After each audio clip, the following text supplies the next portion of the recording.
गुरु ब्रह्मा गुरु विष्णु हृदय महेश्वरा गुरु साक्षात् परब्रह्मம் தஸ்மை ஸ்ரீ குருவே நமஹ.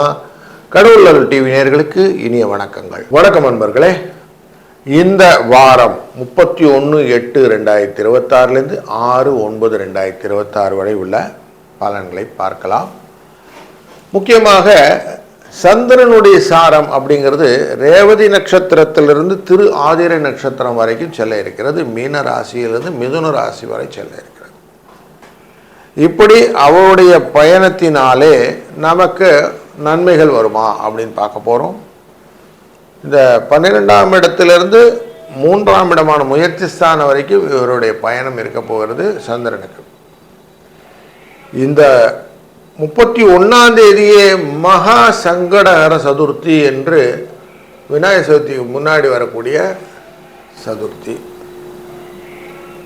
வளர்பிறையில் வரக்கூடிய சங்கட சதுர்த்தியை நம்ம பார்க்கிறோம்.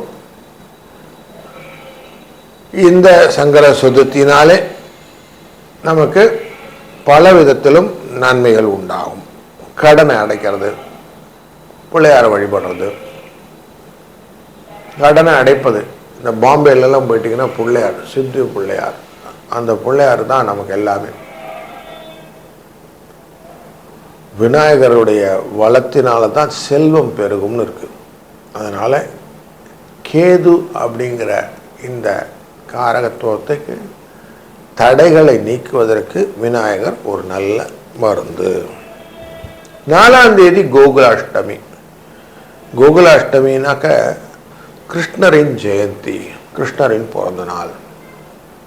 இப்போ கிருஷ்ணருடைய அந்த படத்தை வச்சுட்டு குழந்தை காலை போட்டு படம் வச்சு பால் தயிர் நெய் எல்லாம் வச்சு முறுக்கு சீடை எல்லாம் வச்சு அவருக்கான அந்த நைவேத்தியத்தை பண்ணி சாயங்கால வேளையில் கிருஷ்ணரை ஸ்துதிப்பது அப்படிங்கிறது வம்ச விருத்தியை கொடுக்கும் அப்படின்னு இருக்கு. இந்த மாதத்தில் 5ஆம் தேதி அன்று சனி ஜெயந்தி அப்படின்னு சனி கிரகத்துடைய பிறந்த நாள். அன்றைய நாளிலே சனிக்கிழமை அன்னைக்கு கருப்பு வஸ்திரம் எடுத்துகிட்டு போய் கருப்பு துணி வாங்கி நவகிரகத்தில் இருக்கக்கூடிய இந்த சனியோ இல்லை தனித்து இருக்கக்கூடிய சனி பகவானுக்கும் அதை அணிவித்து 8 எண்ணெய் தீபம், நல்லெண்ணெய் தீபத்தை ஏற்றி வழிபட இந்த மரண பயம் சொல்கிறவங்களுடைய பயங்கள், தொழிலிலே தடங்கள், காரியங்களிலே வில்லங்கம், குழப்பமான சூழ்நிலை, தெளிவில்லாத ஒரு தன்மை, இதெல்லாம் மாறுறதுக்கு இந்த பரிகாரம் உங்களுக்கு பயனுள்ளதாக அமையும். அதனால் இதெல்லாம் பண்ணுங்க. நன்மைகளும் வளமும் உங்களை வந்து சேரும். நம்ம தொடர்ந்து ஒரு ராசிக்கும் எப்படி பலன் இருக்குன்னு பார்க்கலாம் வாருங்க. வணக்கம் கடக ராசி நண்பர்களே.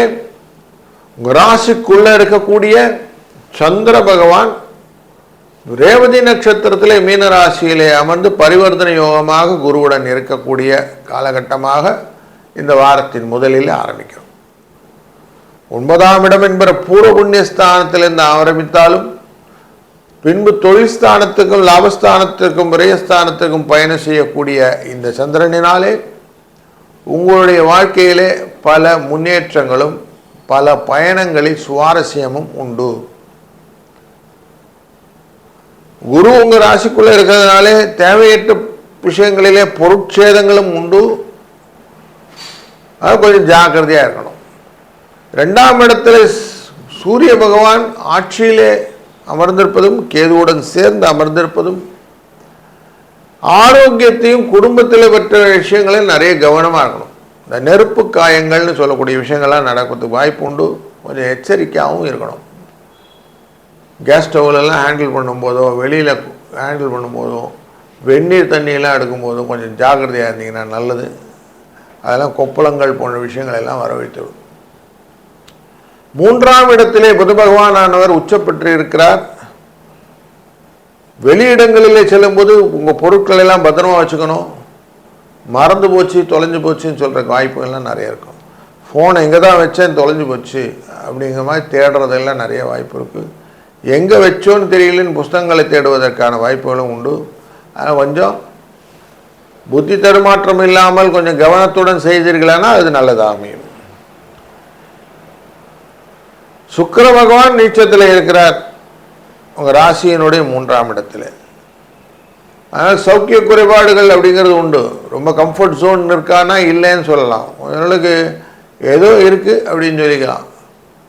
அஷ்டமத்தில் இருக்கக்கூடிய ராகுவினாலே தேவையற்ற குழப்பங்கள் மனதில் குடும்பத்தில் இருக்கக்கூடிய சூழ்நிலை, மற்றவர்களை பற்றி, குழந்தைகளை பற்றின, குடும்பத்தை பற்றின கவலைகள் மனதில் இருக்கக்கூடிய வாய்ப்புகள் நிறைய இருக்கிறதுனால கொஞ்சம் ரிலாக்ஸாக இருங்க. இந்த வாரம் ஃபுல்லாகவே பிள்ளையாருடைய பாடல்கள், விஷ்ணு சகஸ்ரநாமங்கள் போன்றவைகளெல்லாம் கேட்டுக்கிட்டே இருங்க.